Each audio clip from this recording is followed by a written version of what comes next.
പരിശുദ്ധ പരമദ്വീപികാരുണ്യത്തിന് എന്നേരവും ആരാധനയും സ്തുതിയും പുകഴ്ചയുണ്ടായിരിക്കട്ടെ. പരിശുദ്ധ പരമദ്വീപികാരുണ്യത്തിന് എന്നേരവും ആരാധനയും സ്തുതിയും പുകഴ്ചയുണ്ടായിരിക്കട്ടെ. പരിശുദ്ധ പരമദ്വീപികാരുണ്യത്തിന് എന്നേരവും ആരാധനയും സ്തുതിയും പുകഴ്ചയുണ്ടായിരിക്കട്ടെ. പ്രിയ സഹോദരരെ, ഈ ദിവ്യകാരുണ്യ ആരാധനയിൽ നിന്ന് നമുക്ക് വിശുദ്ധ യോഹന്നാൻ്റെ സുവിശേഷം 4-ാം അധ്യായം 23-ാം വാക്യം പ്രത്യേകം ശ്രദ്ധിക്കാം. എങ്കിലും ആത്മാവിലും സത്യത്തിലും ആരാധിക്കുന്നവൻ പിതാവിനുണ്ടാകുന്ന വലിയ സമയം വരുന്നു എന്നാണ് പറയുക. അതിപ്പോൾ തന്നെ ആകുന്നുവെന്നും തന്നെ ആരാധിക്കുന്നവർ ഇങ്ങനെയുള്ളവർ ആയിരിക്കണമെന്ന് പിതാവ് ആഗ്രഹിക്കുകയാണ്. ഈ നിമിഷം ആത്മാവിലും സത്യത്തിലും ദൈവത്തെ ആരാധിക്കാൻ നമുക്ക് പരിശ്രമിക്കാം. ഈശോയുടെ നാമത്തിൽ എല്ലാവർക്കും സ്നേഹവന്ദനം നേരുകയാണ്. നമ്മുടെ ഹൃദയം മുഴുവൻ തുറന്ന് നമുക്ക് ഈശോയുടെ സന്നിധിയിലായിരിക്കാം. ഒരുപാട് കാര്യങ്ങൾ നമ്മുടെ മനസ്സിലൂടെ ഇപ്പോൾ കടന്നു വരുന്നുണ്ടാവാം. വേദനകളായിട്ടും സങ്കടങ്ങളായിട്ടും സന്തോഷങ്ങളായിട്ടും ഒക്കെ ഒത്തിരി കാര്യം നമ്മുടെ മനസ്സിലേക്ക് ഈ ദിവ്യകാരുണ്യ ആരാധന സമയത്ത് കടന്നു വരുന്നുണ്ടാവാം. പക്ഷെ ഒരു കാര്യം ഓർക്കുക, ഇതിനെല്ലാം മുകളിലായി ദൈവം നമ്മളിൽ നിന്നും ഒരൊറ്റ കാര്യം മാത്രമേ ആഗ്രഹിക്കുന്നുള്ളൂ. അതെന്താണെന്ന് നമുക്ക് ഈ വചനത്തിലൂടെ മനസ്സിലാക്കാം. ഈശോയ്ക്ക് ഇഷ്ടമുള്ള മക്കളായി മാറാനായി നമുക്ക് പരിശ്രമിക്കുക. ഈശോ ആഗ്രഹിക്കുന്ന ഒരേ ഒരു കാര്യം, ആത്മാവിലും സത്യത്തിലും ദൈവത്തെ ആരാധിക്കണം.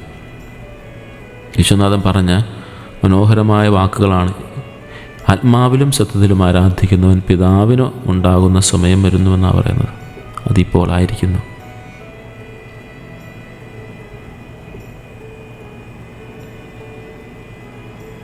തമ്പുരാൻ്റെ സന്നിധിയിൽ നമുക്ക് സ്നേഹപൂർവ്വം പ്രാർത്ഥനാപൂർവ്വം ആരാധനാപൂർവ്വം എന്താണ് ഈ ആത്മാവിലുള്ള ആരാധന എന്നെപ്പോഴും നമ്മൾ ചിന്തിക്കും.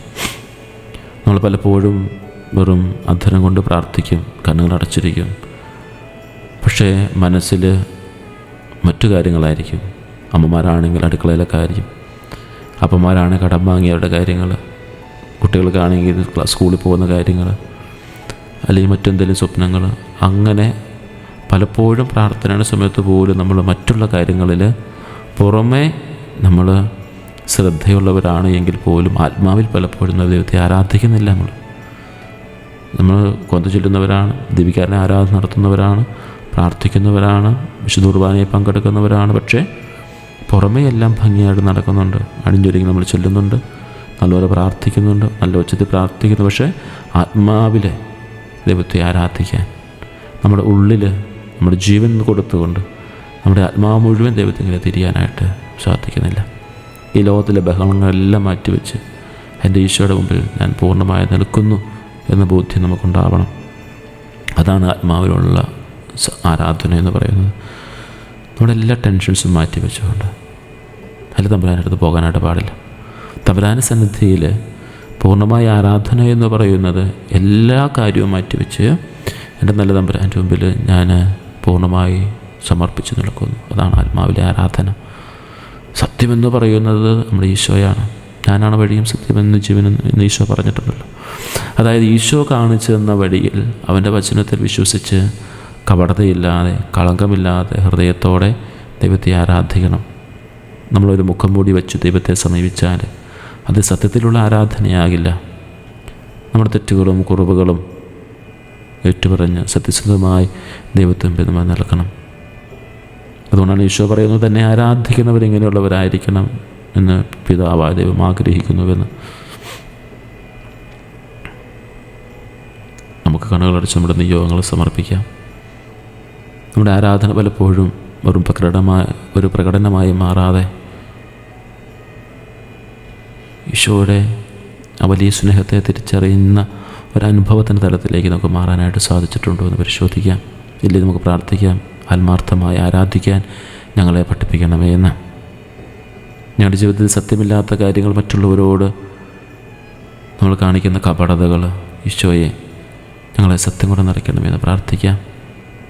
ലോകത്തിലെ സുഖങ്ങൾക്ക് വേണ്ടി ദൈവത്തെ ആരാധിക്കുന്ന പ്രവണതകളെ മാറ്റിക്കൊണ്ട് യഥാർത്ഥത്തിൽ ദൈവത്തെ മാത്രം ലക്ഷ്യമാക്കി ആരാധിക്കാൻ കൃപ തരണമെന്ന് പ്രാർത്ഥിക്കാം.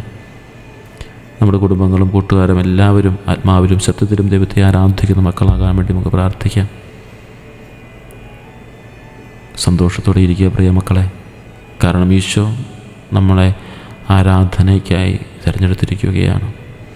ഈ വലിയ തിരഞ്ഞെടുപ്പ് ഇന്നത്തെ ദിവസം നമുക്ക് ഈ ആരാധന സമയത്തായിരിക്കാൻ സാധിക്കുന്നത് തമ്പുരാൻ തിരഞ്ഞെടുത്തതുകൊണ്ട് മാത്രമാണ്. മനസ്സമാധാനം നഷ്ടപ്പെട്ട മക്കളെ ഓർക്കാം, യഥാർത്ഥ ആരാധനയിൽ നിന്ന് സമാധാനം അവർക്ക് ലഭിക്കട്ടെ. എല്ലാ ഭാരങ്ങളും ഈശോയ്ക്ക് കൊടുത്ത് ശാന്തമായി ആരാധിക്കാം. സത്യമില്ലാത്ത ലോകത്ത് ജീവിക്കുന്നവരെ, ദൈവവചനമാണ് നിങ്ങളുടെ സത്യം, ആ സത്യത്തിൽ ഉറച്ചു നിൽക്കുക. കർത്താവ് നിങ്ങളെ കാത്ത് സംരക്ഷിക്കട്ടെ. നമ്മുടെ കർത്താവ് ഈശോ മിശിഹായുടെ കൃപയും പിതാവായ ദൈവത്തിൻ്റെ സ്നേഹവും പരിശുദ്ധാത്മാവിൻ്റെ സംസർഗവും നമ്മളെല്ലാവരോടും കൂടി ഉണ്ടായിരിക്കട്ടെ, ഇപ്പോഴും എപ്പോഴും എന്നേക്കും. ആമേൻ. പരിശുദ്ധ പരമദിവ്യകാരുണ്യത്തിന് നേരവും ആരാധനയും സ്തുതിയും പുകഴ്ചയുണ്ടായിരിക്കട്ടെ. പരിശുദ്ധ പരമദിവ്യകാരുണ്യത്തിന് നേരവും ആരാധനയും സ്തുതിയും പുകഴ്ചയുണ്ടായിരിക്കട്ടെ. പരിശുദ്ധ പരമദിവ്യകാരുണ്യത്തിന് നേരവും ആരാധനയും സ്തുതിയും പുകഴ്ചയുണ്ടായിരിക്കട്ടെ.